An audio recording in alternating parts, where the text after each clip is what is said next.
MC റോഡിൽ കോട്ടയം നാട്ടകത്ത് ജീപ്പും ലോറിയും കൂട്ടിയിടിച്ച് 2 പേർക്ക് ദാരുണാന്ത്യം. തൊടുപുഴ സ്വദേശി സനുഷാണ് മരിച്ചവരിൽ ഒരാൾ. മറ്റേയാളെ തിരിച്ചറിഞ്ഞിട്ടുമില്ല. 3 പേർക്ക് ഗുരുതരമായി പരിക്കേറ്റു. കോട്ടയത്ത് നിന്ന് ടോബി ജോൺസൺ ചേരുന്നുണ്ട് വിശദാംശങ്ങളുമായി. ടോബി, രാവിലെ തന്നെ ഒരു സങ്കടകരമായ വാർത്തയാണ്. എന്താണ് സംഭവിച്ചത്? എപ്പോഴായിരുന്നു ഈ അപകടം? ഈ ആരൊക്കെയാണ് അതിലൊരാളെ തിരിച്ചറിയാനുമായിട്ടില്ലെന്ന് തോന്നുന്നു അല്ലേ, മരിച്ചവരിൽ ഒരാളെ? ഗോകുൽ, തീർച്ചയായിട്ടും രാവിലെ തന്നെ ഒരു ദുഃഖകരമായ വാർത്തയാണ് വരുന്നത്.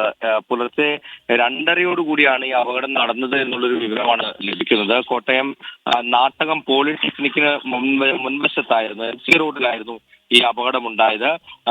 ഒരു കണ്ടെയ്നർ ലോറിയും അതുപോലെ തന്നെ ഒരു ബൊലേറോ ജീപ്പും തമ്മിൽ കൂട്ടിയിടിക്കുകയായിരുന്നു. ഇടിയുടെ ആഘാതത്തിൽ ഈ ജീപ്പ് പൂർണ്ണമായിട്ടും തകർന്നിട്ടുണ്ട്. ആ ജീപ്പ് ഓടിച്ചിരുന്ന വ്യക്തിയാണ് ഈ സനുഷ എന്നുള്ളൊരു സൂചനയാണ് ലഭിക്കുന്നത്. തൊടുപുഴ സ്വദേശിയാണ് അദ്ദേഹവും. അതുപോലെ തന്നെ വണ്ടിയിലുണ്ടായിരുന്ന മറ്റൊരാളും മരിച്ചിട്ടുണ്ട്. ഈ രണ്ടാമത്തെ ആൾ തമിഴ്നാട് സ്വദേശിയാണെന്നുള്ളൊരു സൂചനയാണ്. പക്ഷേ വ്യക്തമായിട്ടുള്ളൊരു വിവരം അദ്ദേഹത്തെ കുറിച്ച് ലഭിച്ചിട്ടില്ല. അതുപോലെ തന്നെ ജീപ്പിലുണ്ടായിരുന്ന മറ്റ് 2 അസം സ്വദേശികൾക്കും പരിക്കേറ്റിട്ടുണ്ട്, ഗുരുതരമായി പരിക്കേറ്റിട്ടുണ്ട്. ഇവരെയും മെഡിക്കൽ കോളേജിലേക്ക് ഇപ്പോൾ മാറ്റിയിട്ടുണ്ട്. അതുപോലെ തന്നെ ലോറിയിലുണ്ടായിരുന്ന ഒരാൾക്കുമാണ് പരിക്കേറ്റതെന്നുള്ള വിവരമാണ് ലഭിക്കുന്നത്.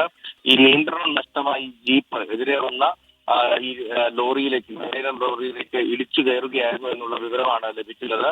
അതായത് പോലീസും നാട്ടുകാരും ചേർന്ന ഉടൻ തന്നെ ഇവരെ ഈ വാഹനം വെട്ടിപ്പൊളിച്ചാണ് ആളുകളെ പുറത്തെടുത്ത് ആശുപത്രിയിലേക്ക് കൊണ്ടുപോയത്. ബാക്കിയുള്ള 3 പേരുടെ നില ഇപ്പോൾ ഗുരുതരമാണെന്നുള്ള വിവരമാണ് ലഭിക്കുന്നത്. ടോബി ജോൺസണാണ് വിശദാംശങ്ങൾ നൽകിയത്. കോട്ടയം നാട്ടകത്താണ് പുലർച്ചെ ഉണ്ടായ ഈ അപകടത്തിൽ 2 പേർക്ക് ജീവൻ നഷ്ടമായിരിക്കുന്നത്. 3 പേർക്ക് ഗുരുതരമായി പരിക്കേറ്റിട്ടുമുണ്ട്. മരിച്ചവരിൽ ഒരാളെ തിരിച്ചറിഞ്ഞിട്ടുമില്ല. ഒരു തമിഴ്നാട് സ്വദേശി എന്നതാണ് പ്രാഥമിക നിഗമനം. ഏതായാലും അയാളുടെ പേര് വിവരം സംബന്ധിച്ച് സ്ഥിരീകരണം ഇതുവരെയും ആയിട്ടില്ല.